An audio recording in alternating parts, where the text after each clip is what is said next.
Olá, pessoal, sejam bem-vindos a mais um podcast Segurança com Leveza. Deixa eu fazer minha audiodescrição. Eu sou homem, tenho altura de 1,80, pele branca, cabelo castanho, estou vestindo uma camisa preta com umas listrinhas brancas. Sou André Ferraz, estou aqui hoje também com a minha parceira, com a Vivi.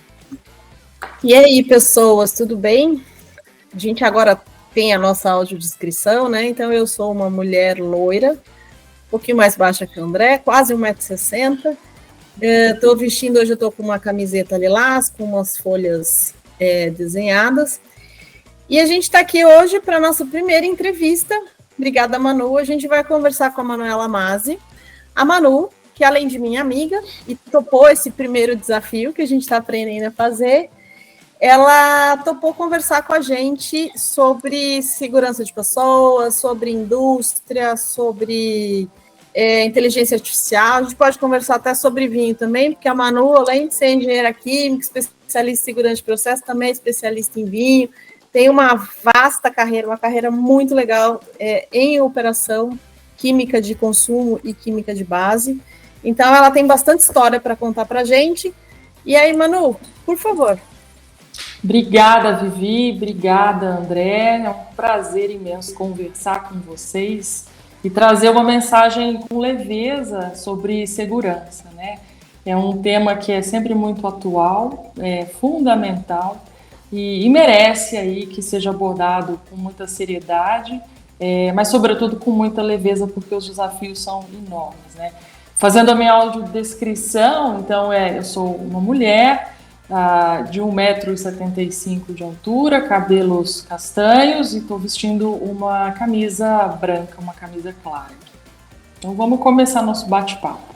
E aí, Manu, conta pra gente um pouquinho da história da segurança. Um ponto muito legal aqui da gente abordar é um pouco como a segurança ela vem evoluindo muito intrinsecamente com a história da indústria. Então, se a gente olhar aí, né, grandes eventos que aconteceram na indústria foram ontem, numa perspectiva histórica, quando a gente fala de acidentes, né, a gente tem aí dentro da história da indústria como um todo, mas que também envolve a indústria química, a gente teve muitos acidentes significativos na década de 70, né, 1974 com Flixborough na Inglaterra, a gente teve 1976 em Seveso na Itália, Bhopal, na Índia, em 1984, e depois Chernobyl, em 86. Então, qualquer um que tiver curiosidade sobre esses temas, pode fazer uma pesquisa muito simples aí na internet e vai ver a magnitude desses eventos, né? São eventos que aconteceram ontem, né, como eu falei, numa perspectiva histórica, mas que trouxeram muitos aprendizados que refletem no que é a indústria hoje.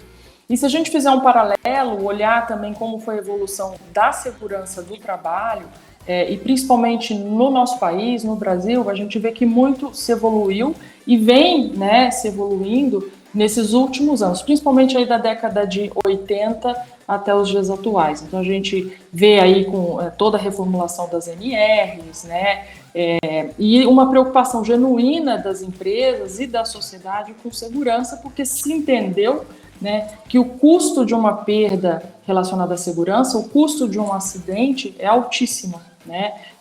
Além disso, todo o impacto que isso tem nas operações e na imagem de uma empresa e da indústria em particular. Então, assim, o que a gente vai bater um pouquinho de papo aqui hoje é como essa evolução ela vem acontecendo rapidamente, mas ao mesmo tempo que essa evolução ela vem acontecendo muito rapidamente, os desafios também se tornam cada vez maiores. Então a régua está cada vez subindo mais, né? O que faz com que a gente tenha que buscar formas diferentes de se continuar preservando e cultivando essa cultura de segurança nas organizações e na sociedade. Né? Então, esse é o tema de reflexão que eu queria trazer aqui para a gente conversar sobre isso hoje. Ô Manu, e até aproveitando esse gancho, né, que você trouxe da evolução que a gente percebe, né, que apesar desses grandes eventos serem trágicos, né, na segurança a gente sempre consegue avaliar e identificar o que falhou, né, e o que a gente pode evoluir e aprender com essas falhas, né. E a gente percebe também que o ambiente de trabalho vem mudando, né, então antes a gente tinha muito que as empresas contratavam as pessoas para que as pessoas se adaptassem ao ambiente, né, de trabalho, às máquinas, e hoje não, hoje a gente tem a busca cada vez maior por tornar o ambiente de trabalho mais seguro e mais receptivo para as pessoas, para que elas queiram ficar ali naquele ambiente, né? Tem agora as questões também psicossociais e as tecnologias que essa geração agora, eles não querem mais trabalhar nas indústrias, eles querem ver as tecnologias também que eles têm hoje no dia a dia deles, né? Inteligência artificial, vários equipamentos, né? Celulares cada vez com mais aplicativos que a gente pode utilizar e tudo mais. Como você vê isso hoje, esse desafio, né, da inteligência artificial, da indústria 4.0, vindo, né, de encontro para a indústria e, claro, a gente tem ali pessoas que não dá para hoje dizer que a gente tem que ter cada vez, né, as indústrias estão trazendo cada vez maquinários mais tecnológicos, mas a gente tem as pessoas também que têm que ser inseridas nesse cenário e continuar tendo um ambiente e uma máquina segura. Quais são esses desafios que você... Sem dúvida, André, sua colocação é muito válida, né? Porque muito se aprendeu, muito se construiu em conhecimento, muito se investiu em automação, né? Em melhoria nas condições de trabalho, na redução do nível de exposição, né, ao risco por parte dos trabalhadores. E aí, nesse desafio constante, né, de competitividade, redução de custos e escassez de recursos, né, a gente também vem recebendo, né, uma força de trabalho com outras necessidades, né, onde as pessoas estão muito mais abertas à tecnologia do que há 20, 30 anos atrás. E, da mesma maneira, também anda junto a chegada da digitalização e da inteligência artificial. Então, isso tudo ainda é muito novo, são ferramentas riquíssimas que trazem inúmeras oportunidades e a gente tem que aprender a utilizá-las da melhor forma possível, né? Vem muita ruptura aí no meu modo de enxergar, né, toda essa evolução, mas ainda assim, né, é necessário um trabalho de base muito grande em termos de homem-hora para se colocar essas rotinas, esses sistemas dentro da inteligência artificial. Então, são avanços rápidos que estão acontecendo e com isso você passa a utilizar melhor, né, a força do trabalho e o cérebro humano em condições mais nobres também de se extrair o melhor, né? Então, tem muito ainda a se fazer, mas eu acho que é um ambiente muito fértil, muito propício para isso. No ponto em que estamos, a gente ainda precisa de muitas horas de trabalho para se alimentar esses sistemas. Agora, se a gente olhar também um outro aspecto, existe um desafio que é trazer junto com esses sistemas o conhecimento tácito, né? O que é o conhecimento tácito? O conhecimento tácito é aquele que a gente traz com a gente e que é fruto das nossas vivências, das nossas experiências, né? Do que deu certo, do que deu errado. E é um conhecimento que, na maior parte das vezes, não está documentado, ele não está formalizado. E ele é muito mais complexo de ser passado e transmitido para quem está chegando. Então, você imagina a complexidade disso numa indústria química, por exemplo, onde você não forma operadores num curto espaço de tempo, né? As pessoas precisam vivenciar. E aí eu volto a tocar no ponto dos grandes acidentes, né? Porque quando você tem acidentes, né, o que se fala? É que as causas desse acidente, você pode fazer uma investigação, você pode fazer uma boa análise, mas além das causas superficiais, né, a ponta do iceberg que você enxerga, existem causas mais aprofundadas. E normalmente essas causas elas são organizacionais, né? Via de regra são organizacionais.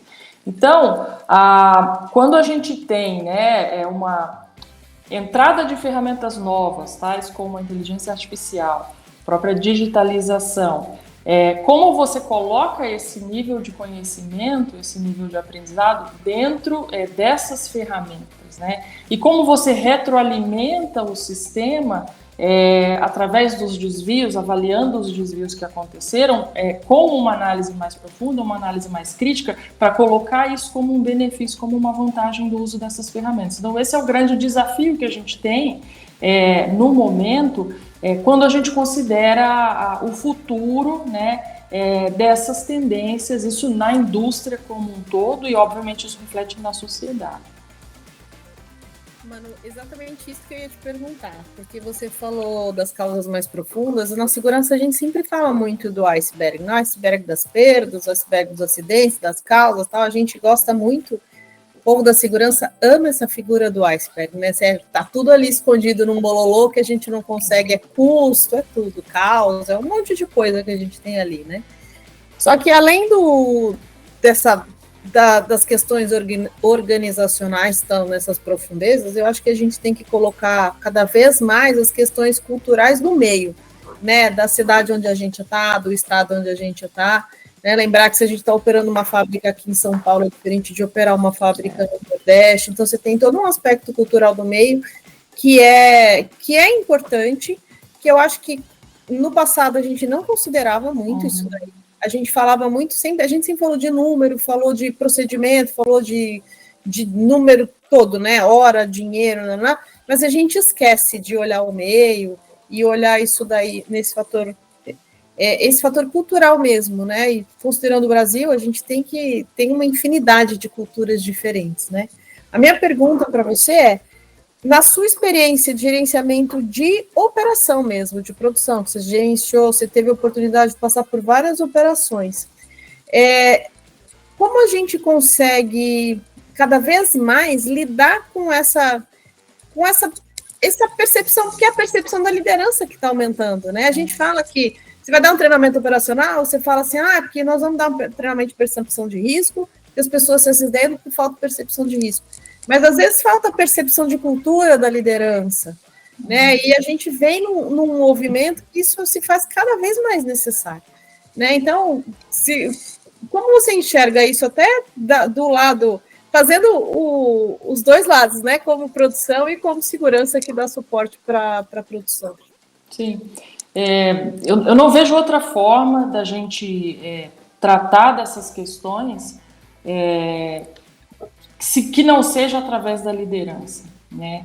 E sobretudo, uma liderança próxima, uma liderança com diálogo franco, com diálogo aberto, uma liderança com empatia e que escute, né, as dificuldades, que se coloque no mesmo nível de diálogo de quem está executando a tarefa, de quem está realmente operando o sistema, para buscar soluções juntos de forma construtiva e colaborativa, né? Então, a forma como a liderança se comporta, a forma como a liderança trata das questões, isso se reflete em todos os times, né? Uma equipe é sempre exemplo e cópia do que o seu líder né? E dessa maneira a gente vai tratando dos problemas, tratando das questões e vencendo os desafios juntos, né? Liderança é cultura, né? Uma liderança ativa consegue transformar uma cultura instalada em uma organização. E com isso a gente contamina positivamente todos os níveis. Então, sem uma liderança próxima, uma liderança aberta, uma liderança que promova uma conexão também emocional com a equipe, porque o cuidado com o outro, a preocupação com a segurança do outro, nada mais é do que uma conexão emocional, né? Nós não somos máquinas, e esse é o nosso grande diferencial, nós temos sentimentos, né? Então, a liderança precisa ter essa consciência, né? E primeiro se colocar no lugar de quem está executando a tarefa e ter esse diálogo franco, esse diálogo de igual. E aí sim, buscar soluções juntos para todos os desafios e dificuldades, mas também manter viva, né, a mensagem da preocupação com segurança e o rigor também na realização do trabalho. Se uma liderança não se importa com as normas de segurança, ela não precisa nem dizer isso, é só através das atitudes, isso vai ser percebido pela equipe e naturalmente toda a equipe vai ignorar todas as normas de segurança, que é o que a gente chama de resultado a qualquer custo, né? Mas então, assim, por mais que a gente tenha sistemas automatizados, por mais que venha aí a indústria 4.0 com toda a sua base de dados de informação, se a gente não tiver o aspecto humano, a liderança humanizada, a gente perde toda uma cultura organizacional e muito rapidamente. E normalmente você leva muito tempo para construir uma cultura positiva, uma cultura que traga aspectos de leveza, mas consegue destruir essa cultura muito rapidamente através de, por exemplo, um líder que não é exemplo para essa organização, né? Então, em toda a minha carreira, né, se você não se interessar, se você não praticar a liderança que você fala que faz, você não tem credibilidade. E isso se reflete em absolutamente tudo. A começar por segurança, mas também por todos os resultados que precisam ser entregues, né? Então, esse link entre liderança e cultura é fundamental para você ter um ambiente seguro. Às vezes a liderança perde 1 ano de trabalho numa conversinha de meia hora, né? Ele vem fazendo, vem naquele crescendo e de repente numa atitude, numa decisão errada, você fala, putz, perdemos 1 ano, vamos começar tudo de novo. Tem um outro ponto também que hoje em dia, essa questão do fator humano, né? Lógico que o líder ele é peça-chave, né? Tanto para a questão da produtividade, como também e principalmente a questão da segurança. Mas ele traz até um outro ponto para a organização, né? Caso ele não tenha esse cuidado, né? Essa atitude humanizada, vamos dizer assim, com as pessoas que estão sobre os seus liderados ali, torna ainda mais o desafio de você reter talentos também, né? Você conseguir trazer ali e reter essas pessoas, que elas fiquem, se mantenham engajadas, que elas se engajem primeiro com a sua cultura, né, de segurança ali da sua organização, e que ela siga também aqueles procedimentos, porque ela vai ver pelo exemplo, né? Ela vai ser liderada pelo exemplo. E nessa linha, Manu, de fatores humanos, a gente vê muito também que vem uma pressão para tornar também, a gente tem hoje as questões do ESG, diversos empresas têm capital aberto, têm financiamento com bancos internacionais, então você percebe que vem também isso, uma pressão para alta gestão, poxa, dependendo do acidente que aconteça, isso pode afetar a imagem da empresa perante aos clientes também, né? E não só alguns fornecedores, hoje em dia, também acabam não querendo vincular a imagem da empresa deles com uma empresa que não trate bem ali as pessoas, que não tenha essa pegada de segurança, de meio ambiente. Você percebe que isso é forte quando a gente fala de uma pressão ali para alta gestão? Sem dúvida, André. Seu comentário é muito válido. A gente vê, né, uma percepção da sociedade cada vez maior em relação ao ESG, né? Então, é necessário movimentos nesse sentido. As empresas, né, estão cada vez mais preocupadas com as consequências das suas operações e estabelecer políticas realmente robustas de se operar, né, com o menor impacto possível, até revertendo esse impacto quando a gente fala, por exemplo, de pegada de carbono. É claro que o mercado final, né, consumidor final, ainda não precifica isso. Então, você não consegue medir realmente uma relação entre o que se faz e o que o cliente final está disposto a pagar.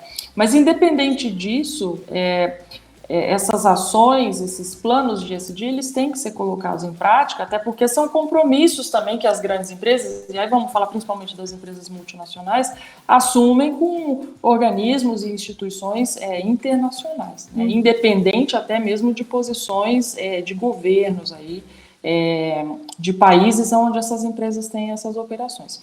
Mas aí também falando um pouco da perspectiva da turma que a gente está contratando, né, quando a gente fala aí do público em geral, eu estou falando de todos os níveis dentro de uma organização, as pessoas também estão muito mais sensíveis a isso e as pessoas querem trabalhar em empresas que sejam responsáveis.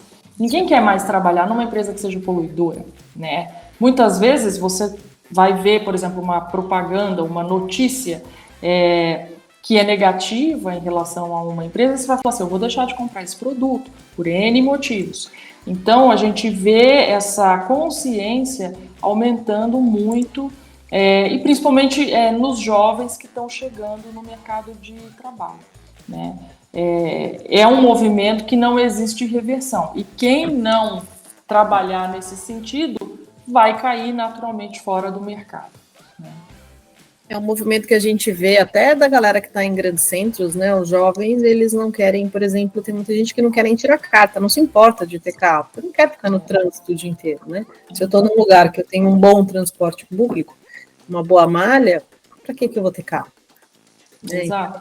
Conheço muita gente que optou por não ter mais carro, né? E aí? Como é que a gente lida? A gente tem que aprender a lidar com isso, né? Deixa eu fazer uma pergunta bem difícil que me ocorreu aqui agora. Essa tem que ser para os universitários. Na sua visão de fábrica, de processo mesmo, assim, de fábrica, até inclusive gerenciamento de pessoas e segurança nesse bolão que a gente tem de não só chão de fábrica, mas de operações manuais, manutenção,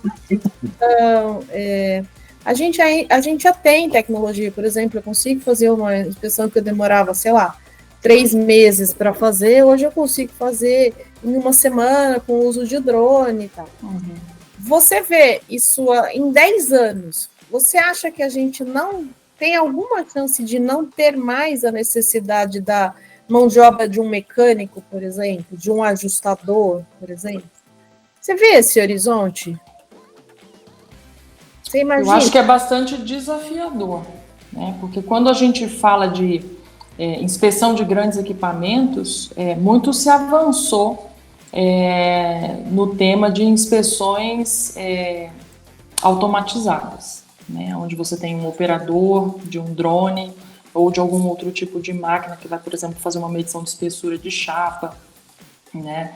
E aí você consegue fazer isso de forma remota.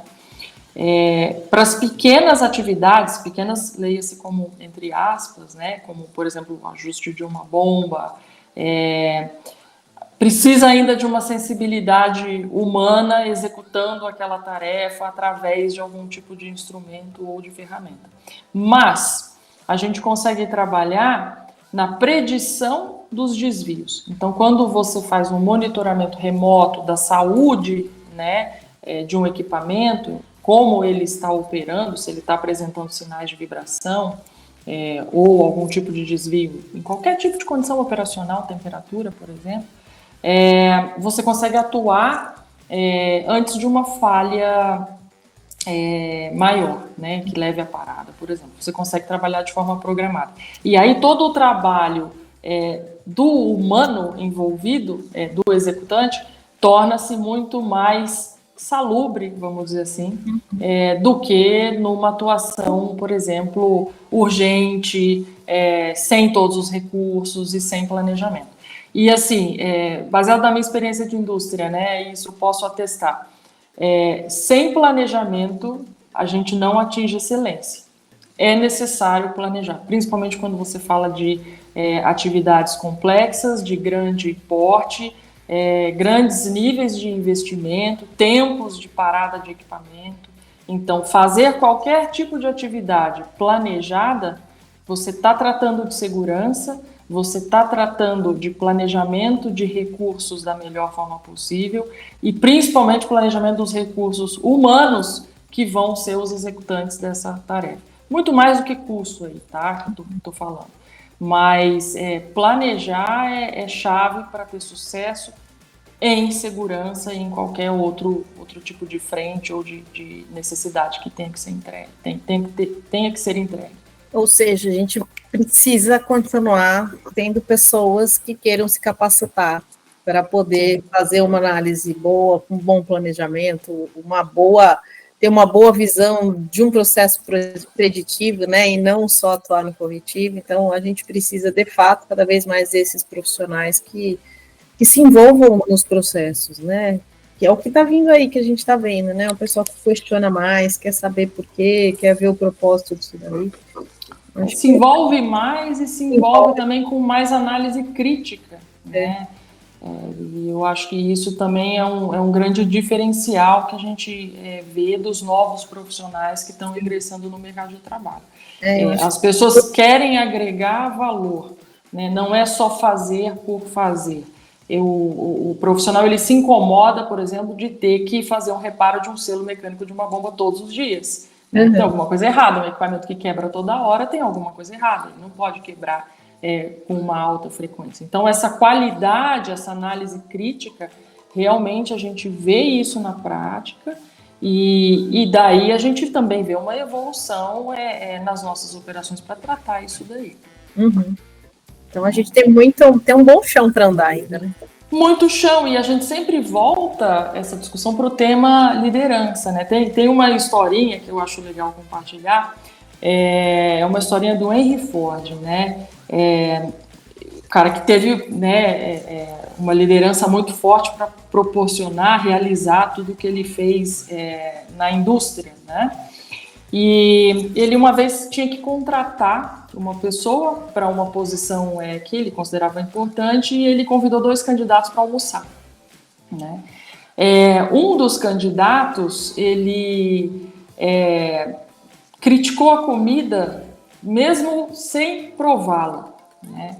E não tratou da forma mais educada as pessoas que estavam servindo a comida no restaurante, ignorou as pessoas que estavam próximas, né?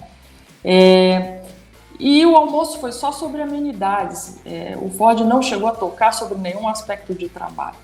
Enquanto que o outro candidato, ele provou a comida antes de colocar sal, ou o que seja, agradeceu aos garçons que estavam servindo, tratou a todos com respeito, independente do que estavam fazendo e da importância deles ali durante aquela refeição, aquele almoço. Terminado o almoço, o Ford chegou para essa pessoa e falou assim: olha, muito bom, você está contratado. E aí o outro, né, que foi preterido, falou: mas por que ele foi contratado e não eu, né? Tecnicamente eu sou mais capacitado. Ele falou assim: mas eu não estou olhando as suas habilidades técnicas aqui, essas eu já sei, né? Eu quero contratar um líder, uma pessoa de confiança que vai me representar na organização. E as suas atitudes demonstram que você não está pronto para lidar com pessoas, né? Então, isso é uma grande lição, e eu acho que quando a gente olha a história, a gente sempre tira muitos aprendizados para o futuro, né? Porque também tudo se repete. E eu queria compartilhar isso com vocês. Quem quiser pesquisar um pouco mais, tem vídeo no YouTube sobre isso e com muito mais detalhes do que o que eu compartilhei aqui. Então, a gente sempre volta para a liderança, né, André? E volta para pessoas, né? Não adianta. Volta para pessoas. Não vou automatizar tudo, não vai ser 100%. Vai mudar, as coisas vão mudar, a gente vai continuar tendo que se relacionar com pessoas. E é tão simples quanto isso, é o básico do básico do básico do básico. Exato. E esse é o ponto que é a chave para manter, para você criar, né, uma cultura forte e manter ela para se perpetuar, né? Então, você vê que legal o exemplo do Ford, né? Então, para perpetuar, ele busca pessoas ali que tenham os valores que ele tinha como empreendedor, né? E ele transbordava isso para a operação dele, para a empresa dele. Então, isso é muito legal.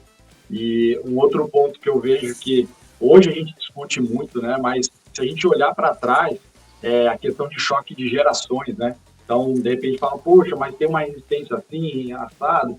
Mas se a gente olhar para trás, isso sempre teve. Então, quando eu comecei a trabalhar lá atrás, menino, e tinha pessoas mais velhas trabalhando, sempre teve, sempre vai ter, isso né? Antes, não vejo que tinha tanto, poxa, de geração X, Y, Z, hoje a gente discute muito isso, né? Mas antes não era um ponto que a gente tinha tanta discussão, talvez é porque não tinha tanta tecnologia, né? Que hoje já as gerações mais novas chegam embarcado com a mesma coisa de comparar um Volvo com um Fusca antigo, né? Então a gente tem muita tecnologia que eles já nasceram ali, né? Embarcados, né? E as pessoas que são de outras gerações que não tiveram que se adaptar a receber toda essa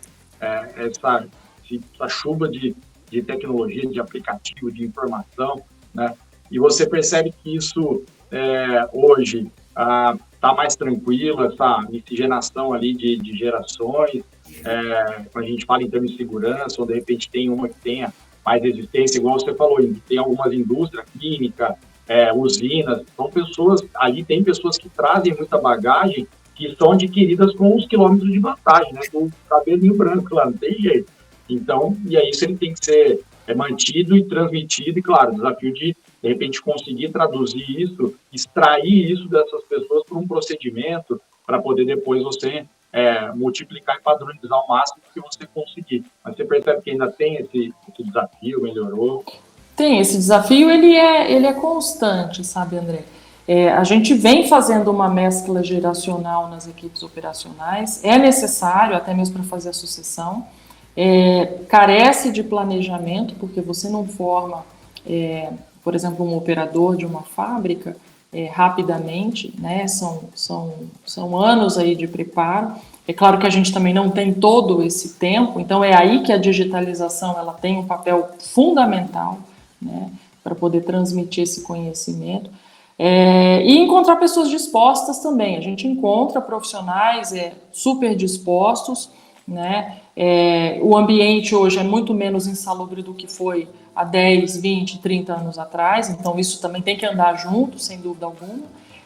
Mas também as pessoas estão mais questionadoras, né? De modo geral, as pessoas elas questionam mais o que deve ser melhorado, e aí eu sempre volto para a história da cultura, da liderança e também do comprometimento das empresas, né? Muita coisa precisa de melhorias, de investimentos, e aí é a mente aberta, porque a realidade mudou, né? É o que você falou. O profissional, quando chegava numa empresa há 20, 30 anos atrás, ele aceitava muito mais as condições. Hoje a informação está difundida, então as pessoas elas são super comprometidas, mas existe uma preocupação genuína em melhorar as condições de trabalho. Então a régua ela está subindo, é o que eu falo, a régua sempre está subindo.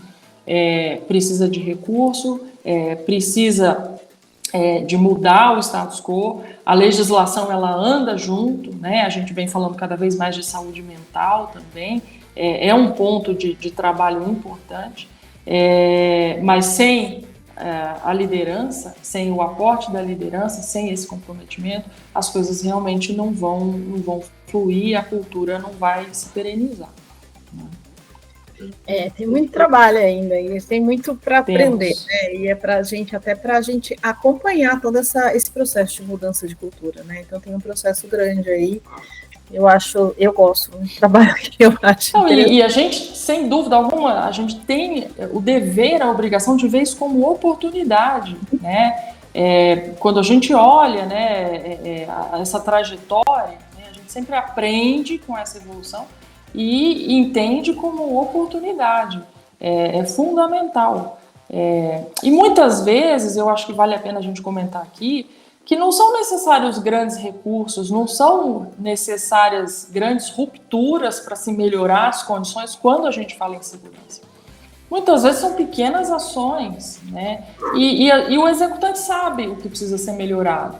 Falta, às vezes, um pouquinho mais de, vamos lá, vamos fazer, vamos assumir junto esse ponto aqui, vamos mudar a condição. Mas pequenas mudanças fazem uma diferença imensa nos resultados de segurança, né? De modo geral, né? Quando a gente foca em qualquer coisa que a gente queira melhorar, a gente vai conseguir algum resultado. Manu, te agradecer, assim, de coração, muito obrigada, meio papo, foi muito bom. A gente conversa muito, né? Eu e o André, a gente tem essa coisa, a gente dá umas viajadas, tal, mas cada vez mais que a gente conversa, por mais que a gente viaje muitas vezes, eu acho que tem muita coisa que é concreta, que é possível, né? E a gente está no bom caminho de fazer parte dessa mudança, né? Hoje a mudança é mais rápida, 20 anos atrás era menos, hoje a mudança é mais rápida, então acho que a gente faz parte dessa mudança e a gente está indo no bom caminho. Então, te agradeço de coração, muito obrigada pelo papo. Te espero para falarmos de outros assuntos, que temos muitos outros assuntos de segurança de indústria, de segurança de processo, de acidente, tem muita coisa, né, para a gente falar de gente. Eu acho que a gente conseguiu atingir o nosso objetivo principal, que é assim, como é que eu dou leveza nisso daí, né? Segurança é chato, segurança é complicado, tá, mas dá para fazer? Fácil? Dá. Sem perder o rigor, sem perder o propósito, dá para fazer? A gente acredita muito nisso. Então, tá. Muito obrigada, viu?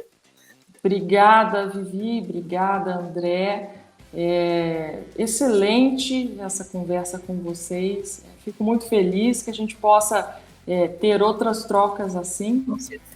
Passa muito rápido, né? A gente tem muita coisa para debater, para trocar, para discutir.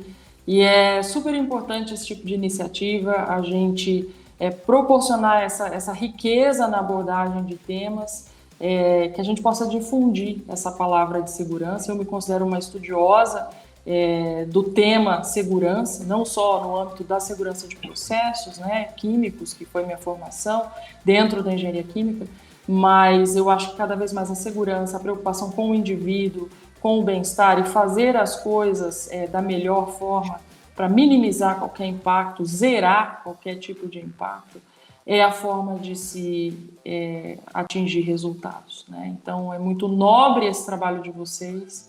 Eu dou parabéns imensamente pela coragem de colocar esse assunto na mesa, com leveza, e contem comigo sempre.